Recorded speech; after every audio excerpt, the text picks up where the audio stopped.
Creating your product plan and presentation. Your product plan and your product plan presentation have the same outline and convey the same messages, but they serve different purposes and have correspondingly different formats. The plan's purpose is to document your proposals and management's decisions about them. In order to be a standalone document, the plan is created in Word with complete sentences and graphics and tables integrated with the text.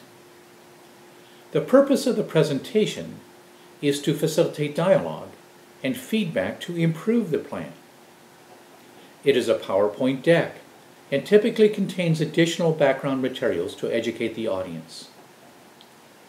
In completing your fact book dialogue session, you obtained agreement with top management on the issues, opportunities, and objectives you will be pursuing over the next 12 to 18 months. Now it's time to create your issue-driven, short product plan and slightly longer presentation. The issues, opportunities, and objectives matrix goes into the heart of your plan. Based on the issues you are focusing on, you need to select a sample of 1 or 2 pages from your fact book that remind top management of why you selected the issues you did. These 1 or 2 pages become the situation analysis section of your plan and come right before your issues, opportunities, and objectives matrix page in the final order of the plan. For example, suppose one of your issues is only 10% of clients who need your product are aware of why they should buy the product as opposed to using the next best alternative. The opportunity of raising awareness to 30% would amount to incremental revenue of $7 million per year. Your objective is to increase awareness from 10 to 15%, resulting in incremental revenue of $1.8 million by the end of 2011. Your situation analysis could include your customer learning curve analysis, as well as the average revenue per client. Here is an example of the kind of fact book excerpt that would be included in the situation analysis for this sample issues, opportunities, and objectives entry. See how it illustrates awareness going from 10% to 30%, which results in incremental revenue of over $7 million. It's time for you to begin your creation of your plan with Task 1. Go through your fact book and select the 2 or 3 analyses that set up your issues, opportunities, objectives matrix. Next, for each objective in your issues, opportunities, objectives matrix, you develop strategies, measurements, and programs. Using Objective 1 from the sample issues, opportunities, and objectives matrix, you might have 3 strategies. First, a marketing communication strategy. The programs to support this strategy might include these 3. And see how your measurements would include both program effectiveness measurements as well as a measurement of your overall strategy. The reason you need measurements at both levels, strategies and programs, is that a few months down the road, if you are not experiencing the results you need, you have to be able to parse out whether it's the program execution or the overall strategy that needs course correction.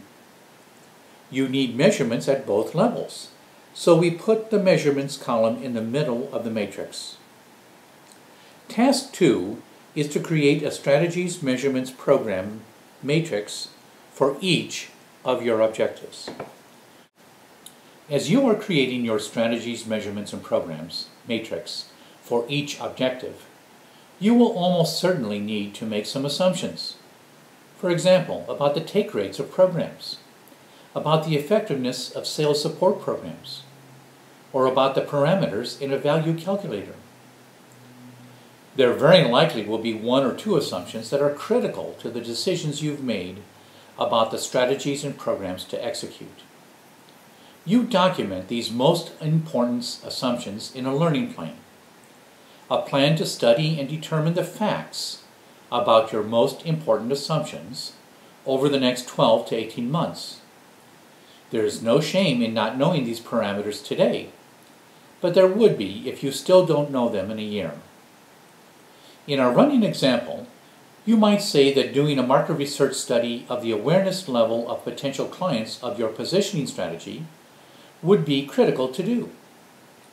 And perhaps creating a quantified value proposition through taking the 5 steps that include spending a day in the life of your client. Task 3 is to create your learning plan.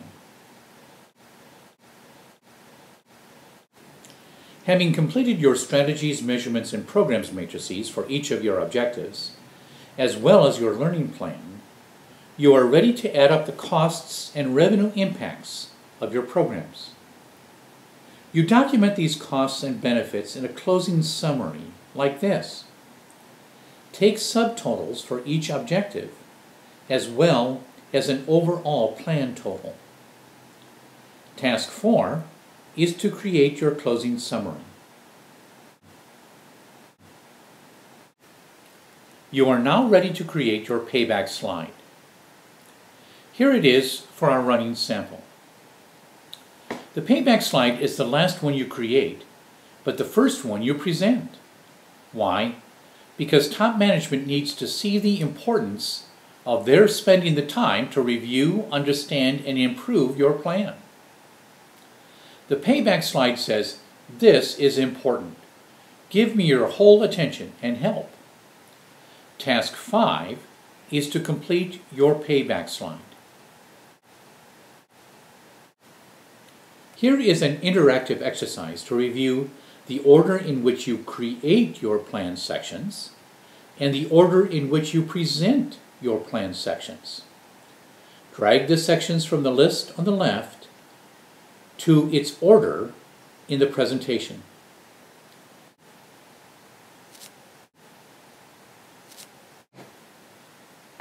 You are ready to calculate your BAU and show how your plan will impact revenue incrementally over and above BAU.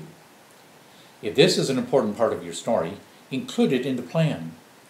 Otherwise, use this exercise to help you decide what you will need to track during implementation and how to track it. As you are creating your plan, identify which cross-functional departments you are going to need help from.